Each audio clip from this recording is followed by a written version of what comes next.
और अब बारी न्यूज अपडेट की मध्य प्रदेश छत्तीसगढ़ की खबरें आपको दिखाते हैं। मध्य प्रदेश की दतिया विधानसभा सीट अब रिक्त घोषित हो चुकी है। विधानसभा सचिवालय ने इसका राजपत्र जारी कर दिया। ये कार्रवाई कांग्रेस विधायक रहे राजेंद्र भारती को 3 साल की सजा मिलने की बात हुई है। विधिक प्रावधान के तहत अब ये सीट खाली है। मामले पर पीसीसी अध्यक्ष जीतू पटवारी ने बड़ा बयान दिया है। उन्होंने कहा है कि लोकतंत्र की हत्या की गई। पटवारी ने कहा कि राजेंद्र भारती और मुकेश मल्होत्रा के मामले में जल्दबाजी हुई, जबकि निर्मला सप्रे के मामले में देरी हो रही। उन्होंने बताया कि मामले में कानूनी राय भी ली जा रही है। कपिल सिब्बल और विवेक तनखा जो कि कांग्रेस के नेता हैं, उनसे चर्चा भी हुई है। बता दें आपको कि कल देर रात भोपाल में राजनीतिक हलचल देखने को मिली है। पीसीसी अध्यक्ष जीतू पटवारी, पीसी शर्मा जो कि पूर्व मंत्री कांग्रेस के हैं, देर रात विधानसभा पहुंचे थे। आरोप लगाया कि राजेंद्र भारती की सदस्यता खत्म करने के लिए बीजेपी के इशारे पर पहली बार रात में विधानसभा का सचिवालय खोला गया है। कांग्रेस ने इस पूरे मामले को राजनीतिक दुर्भावना करार दिया, कड़ा विरोध कर दिया और कहा कि लड़ाई को पूरी ताकत के साथ लड़ेंगे। बता दें हमको दतिया के कांग्रेस के विधायक राजेंद्र भारती को एफडी हेराफेरी के मामले में दोषी करार दिया गया है। गुरुवार को कोर्ट ने उनको 3 साल की सजा सुनाई, जमानत भी फौरन दे दी।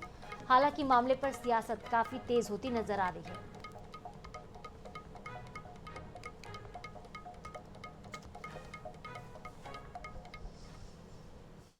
मध्य प्रदेश में एक बार फिर सियासी हलचल तेज है और जिस तरह से देर रात विधानसभा का घटनाक्रम है और उसके बाद में राजेंद्र भारती की विधायकी को लेके जो अपडेट्स हैं उस पर कांग्रेस का एक बड़ा रिएक्शन लेते हैं। पहले तो कल के जो घटनाक्रम है उसके संदर्भ में क्या कहेंगे? देर रात आप विधानसभा पहुंचे और उसके बाद किस तरह का रिस्पांस था सचिवालय का? नहीं, सचिवालय रात भर चलता रहा और जब हमने आपत्ति की कि ये रात में क्यों हो रहा है काम, तो यही भारतीय जनता पार्टी ने जो स्वायत्त संस्थान को कोलैप्स कैसे किया उसका एक जीता जागता उदाहरण है। हमने कल ही आगाह कर दिया था पूरे प्रदेश को रात में कि ये इस तरह के कृत्य करेंगे और सुबह ऑर्डर आ गया। तो ये मैसेज क्या है? ये उस कोर्ट की भावना की अवहेलना है जिसमें उन्होंने 60 दिन की छूट दी। ये भारतीय जनता पार्टी लोकतंत्र को जिंदा रहना ही नहीं देना चाहती है, इसको कोलैप्स करना चाहती है, उसका उदाहरण है। कांग्रेस की भी कई जो विधायक हैं उनके संदर्भ में भी बात आती है, उनको लेके कोई फैसला नहीं हो रहा, वो मामले पे जो है डिले होता है। बात यह है कि Bharatiya Janata party, Narendra Modi, Amit Shah, BJP, RSS, इन्होंने देश के लोकतंत्र को एक तरह से जो हमारी पूंजी थी, जो हमारी समृद्धि थी, जो इसकी एक विश्वास था, एक भरोसा था, उसको कोलैप्स कर दिया है। विपक्ष का ईडी आएगी, सत्ता पक्ष में प्रोत्साहन मिलेगा भ्रष्टाचारी को। ये लगातार विपक्ष में हो तो हर तरह की आपका कानून की व्यवस्था हो, विधानसभा की व्यवस्था हो, चुनाव आयोग की व्यवस्था हो, सरकार की, सब उस पर अटैक होगा। और अगर सत्ता का है तो सबसे छूट मिलेगी। यही उदाहरण मध्य प्रदेश में निर्मला सप्रे के मामले में है, यही उदाहरण मध्य प्रदेश में राजेंद्र भारती और मुकेश मल्होत्रा के मामले में। राज्यसभा को लेके क्या इस तरह की चीजें हो रही है स्ट्रेटेजिकली बीजेपी? नेचुरल है, कई तरह लोकतांत्रिक प्रहार होते हैं। वोट का जब प्रहार होने लगा, वोट पर मैनिपुलेशन होने लगा, वोट काटने लगे, मशीन में सवाल उठने लगा, चुनाव आयोग चुनाव की तारीखें बीजेपी के हिसाब से तय करने लगा, तो राज्यसभा का तो अटैक है। आखिरी सवाल सर, आखिरी सवाल, छोटा सा सवाल, लीगल एक्सपर्ट्स जो हैं उनसे कुछ बात हुई है? नहीं, नेचुरल है। हम दिल्ली में चल रहा है, इसमें हमारे कपिल सिब्बल जी और विवेक तनखा जी लगे। Thank you very much. तो जीतू पटवारी जी हमारे साथ है। कांग्रेस इस संदर्भ में कहीं ना कहीं कोशिश में लगी है, आगे क्या होगा और कानूनी विशेषज्ञों से राय ले रही है, लेकिन उन्होंने साफ तौर पे कहा है कि जिस तरह से ये कृत्य किया गया है वो बता रहा है कि किस तरह से डेमोक्रेसी को डैमेज करने की कोशिश में बीजेपी लगी हुई है। कैमरामैन श्रीकांत झा के साथ अनुराग मालवीय ने 24/7 भोपाल। एक बड़ी खबर रायपुर से। विदेश मंत्री एस जयशंकर आज रायपुर आ रहे हैं। आईआईएम रायपुर में आज दीक्षांत समारोह में शामिल होंगे वो और सुबह 8:45 की फ्लाइट से रायपुर पहुंचेंगे। तो आज विदेश मंत्री का रायपुर का दौरा है, छत्तीसगढ़ आ रहे हैं विदेश मंत्री S Jaishankar. Indian institute of management के दीक्षांत समारोह में शामिल होंगे और खास आयोजन, बता दें आपको कि इसका हिस्सा विदेश मंत्री एस जयशंकर बनने जा रहे हैं।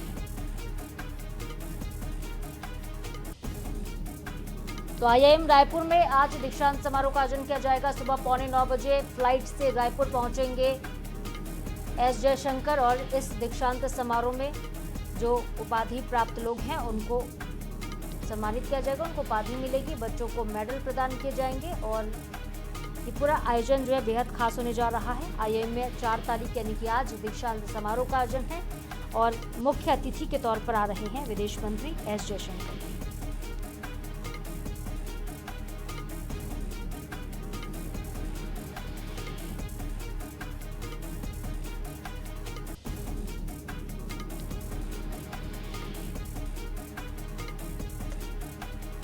तो ये 15वां वार्षिक जो है कॉन्वोकेशन, एनुअल कॉन्वोकेशन होने जा रहा है, जिसका आज आयोजन किया गया है। और चीफ गेस्ट के तौर पर एक्सटर्नल अफेयर्स मिनिस्टर यानी कि विदेश मंत्री एस जयशंकर आ रहे हैं। बता दें आपको कि वो छात्रों को संबोधित भी करेंगे और उनके आगमन की खास तैयारियां की गई हैं। इंडियन इंस्टीट्यूट ऑफ मैनेजमेंट में 15वां दीक्षांत समारोह जो कि बेहद खास और बेहद भव्य होगा। इधर छत्तीसगढ़ के सीएम विष्णुदेव साय बंगाल के दौरे पर हैं। दौरे से पहले मुख्यमंत्री साय ने आईएनएस न्यूज से खास बातचीत की। उन्होंने कहा कि चुनाव में जीत पूरी तरह से निश्चित है। पूरे देश के साथ साथ पश्चिम बंगाल की जनता का भरोसा एनडीए और बीजेपी पर है। इस बार पश्चिम बंगाल की जनता का आशीर्वाद जरूर मिलेगा। क्या कुछ उन्होंने कहा है, सुनवाते हैं आपको। पश्चिम बंगाल में चुनाव की एक बड़ी जिम्मेदारी जो है मुख्यमंत्री और प्रदेश के मुखिया विष्णुदेव साय जी को मिली हुई है। पश्चिम बंगाल में सर चुनाव की एक बड़ी जिम्मेदारी आपको मिली हुई है। कल एक झारग्राम डिस्ट्रिक्ट है, वहाँ 4 विधानसभा क्षेत्र है, तो 4 हमारे जो प्रत्याशी हैं वो नॉमिनेशन फाइल करेंगे, तो उनकी जो रैली निकलेगी उसमें हमको भी शामिल होना है। सर तमाम दावे किए जा रहे हैं चुनाव को लेकर, बीजेपी के अपने दावे हैं, दूसरी राजनीतिक पार्टियों के अपने दावे। पश्चिम बंगाल में बीजेपी का वर्चस्व किस तरीके से देख पा रहे हैं? देखिए, पूरे देश की जनता का और पश्चिम बंगाल की जनता का भी विश्वास एनडीए पर, भारतीय जनता पार्टी पर और हमारे देश के यशस्वी प्रधानमंत्री श्री नरेंद्र मोदी जी पर बढ़ा है। और इस बार वहाँ की जनता का आशीर्वाद मिलेगा और निश्चित रूप से एनडीए की सरकार वहाँ बनेगी। यानी कि राम जी का आशीर्वाद लिए जा रहे हैं सर? बिल्कुल बिल्कुल। तो देखिए, मुख्यमंत्री विष्णुदेव साय जी हमारे साथ जुड़े हुए थे। पश्चिम बंगाल में चुनाव की महत्वपूर्ण जिम्मेदारी मुख्यमंत्री को मिली हुई है, नॉमिनेशन फाइल करने जा रहे हैं और आईएनएस 24/7 से उन्होंने खास बातचीत की। कैमरामैन भूपेश जांगड़े के साथ मोनिका दुबे, आईएनएस न्यूज, रायपुर। तो छत्तीसगढ़ से नक्सलवाद का खात्मा हो चुका है। 30 मार्च को संसद में गृह मंत्री अमित शाह ने नक्सल मुक्त भारत का ऐलान किया, लेकिन अब पैरामिलिट्री फोर्स को लेकर सियासत शुरू हो गई है। कांग्रेस का तर्क यह है कि अगर छत्तीसगढ़ नक्सलवाद से मुक्त हो चुका है तो फोर्स वापस कब हटेगी। दूसरी तरफ बीजेपी इस मामले पर तीखा पलटवार करती नजर आ रही है। देखिए पूरी रिपोर्ट।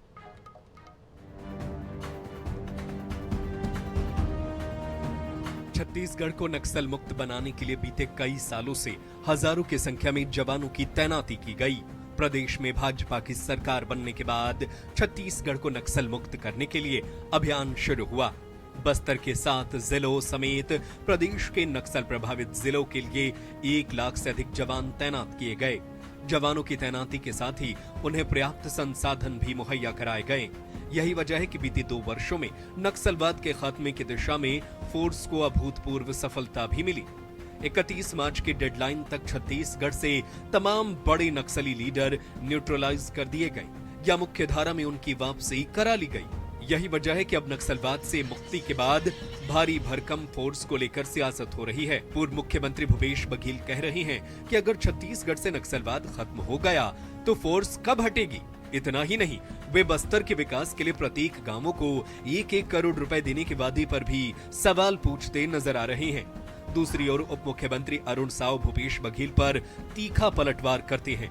उनका कहना है, भूपेश बघेल कभी चाहते ही नहीं थे कि प्रदेश से नक्सलवाद खत्म हो। जब समय आएगा सुरक्षा में लगे जवान हटा दिए जाएंगे। वहीं सांसद संतोष पांडे भी भूपेश बघेल के सवाल पर तीखा पलटवार करते नजर आ रही हैं। उनका कहना है, भूपेश बघेल यकीन नहीं कर पा रहे हैं छत्तीसगढ़ से नक्सलवाद खत्म हो गया है। देखिए, उन्होंने 31 मार्च बोला था, 31 मार्च को खत्म हो जाएगा। क्या खत्म हो गए? खत्म हो गए तो फिर पैरामिलिट्री फोर्स वापस कर लीजिए। हम भी चाहते हैं खत्म हो। बस्तर शांति के टापू है। इनकी मंशा स्पष्ट है, वो चाहते ही नहीं है कि राज्य में नक्सलवाद समाप्त हो। आज इस प्रकार की जब आवश्यकता होगी, जब समय आएगा तो वो सब होगा, लेकिन उसे लेकर बार बार ये कहना, तो इनकी मानसिकता जो है वो बार बार उजागर होती है। इनके मन में कभी था नहीं, राज्य का हित से इनका कोई नाता नहीं है। कैसे यकीन कर लेंगे? मैं बार बार फिर वहीं जाता हूं, कहेंगे कि मेरे स्वर्गीय पिताजी को ये कोसते हैं।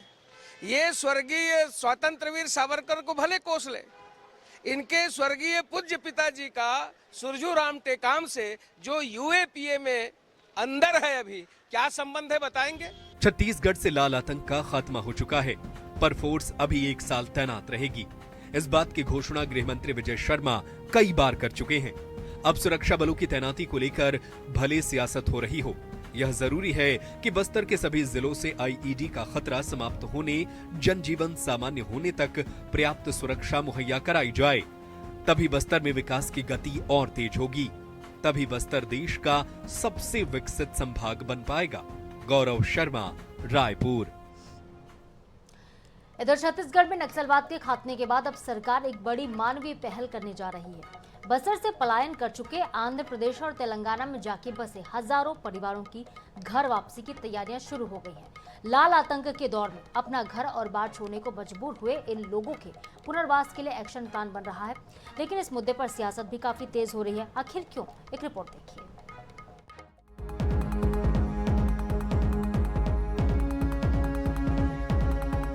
एक समय था जब बस्तर समेत छत्तीसगढ़ के कई जिले नक्सलियों के गढ़ माने जाते थे।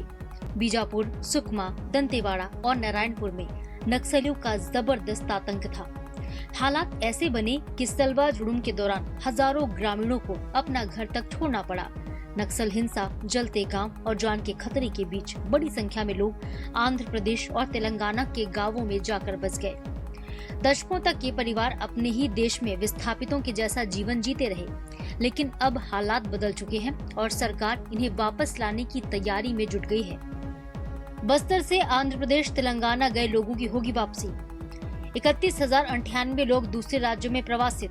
तेलंगाना के 467 गांवों में 19,709 लोग, आंध्र प्रदेश के 184 गांवों में 11,389 लोग, 6,939 परिवार कुल 651 गांवों में बसे। पुनर्वास के लिए सरकार का एक्शन प्लान तैयार। एसीएस स्तर पर बैठक, कलेक्टर्स को निर्देश।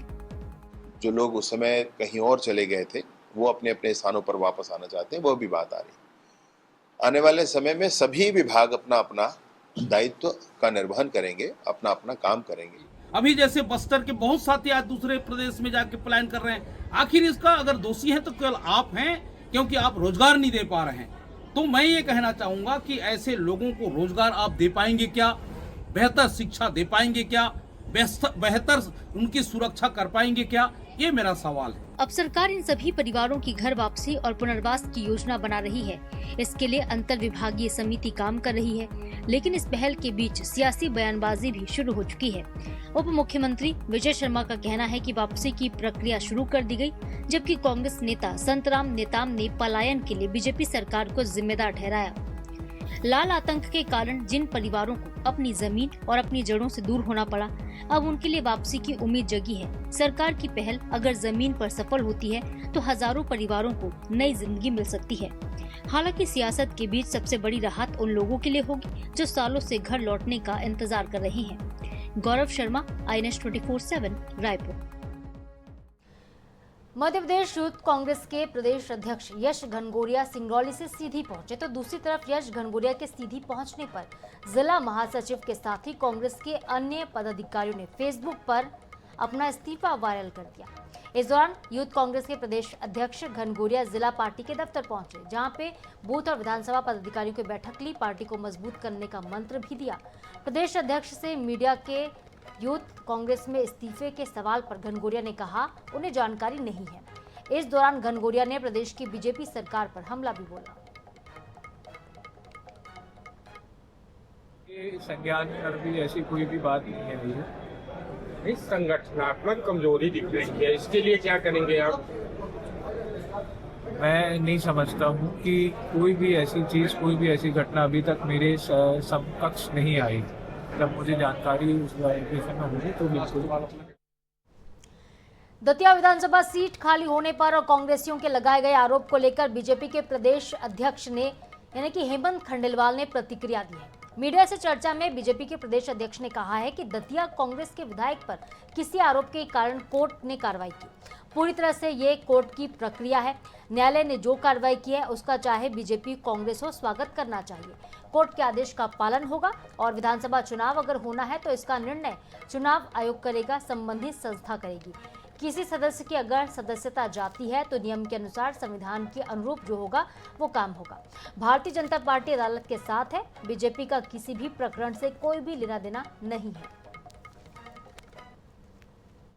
देखिए, जो दतिया का मामला है, कांग्रेस के जो विधायक थे उनपे किसी आरोप के कारण कोर्ट ने उन पे कार्रवाई की है।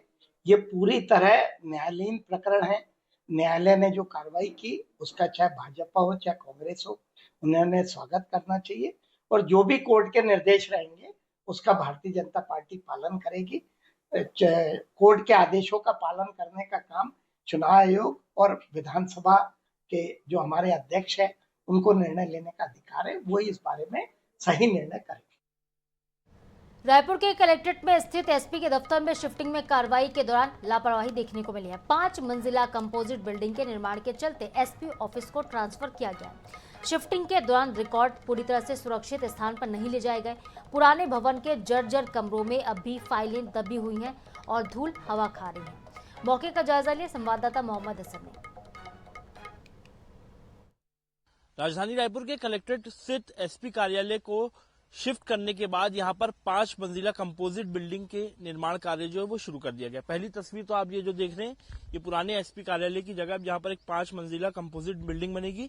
लेकिन एसपी कार्यालय तो शिफ्ट हो गया, लेकिन जो दस्तावेज, जो रिकॉर्ड रूम जो सबसे महत्वपूर्ण होता है, उसकी शिफ्टिंग अब तक पूरी तरीके से नहीं हो पाई है। तस्वीरें ये आप देख रहे हैं ये रिकॉर्ड रूम की है जो कि एसपी कार्यालय में स्थित है, पुराने एसपी कार्यालय में, जहां पर आज भी आपको कई हजारों फाइल जो हैं वो दिखाई देंगी। कहीं ना कहीं एक बड़ी लापरवाही है कि एक और जहां निर्माण कार्य चल रहा है तो वहीं दूसरी ओर जो फाइल रूम है सबसे महत्वपूर्ण, जहां पर कई महत्वपूर्ण दस्तावेज रहते हैं वो यहाँ पर पड़े हुए हैं। ऐसे में पुराने भवन के जर्जर भवन में अब भी कई फाइलें जो है वो पड़ी हुई दिखाई दे रही है।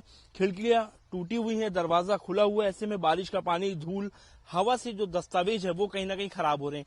ऐसे में कहीं ना कहीं एक बड़ी लापरवाही है और सवाल ये उठता है कि जब एसपी कार्यालय को शिफ्ट किया गया तो आखिरकार रिकॉर्ड रूम में रखी फाइलों को शिफ्ट अब तक क्यों नहीं किया गया। इसी प्रकार से खुले में ये फाइलें पड़ी हुई हैं, धूल खा रही हैं, बारिश के पानी आने का यहाँ पर खतरा है और ऐसे में कई महत्वपूर्ण दस्तावेज भी जो है वो खराब हो सकते हैं।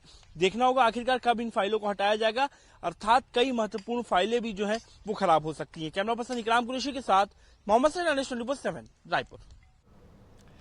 और इसके साथ ही न्यूज अपडेट में फिलहाल इतना ही, लेकिन खबरों के अपडेट्स के लिए आप देखते हैं। नमस्कार।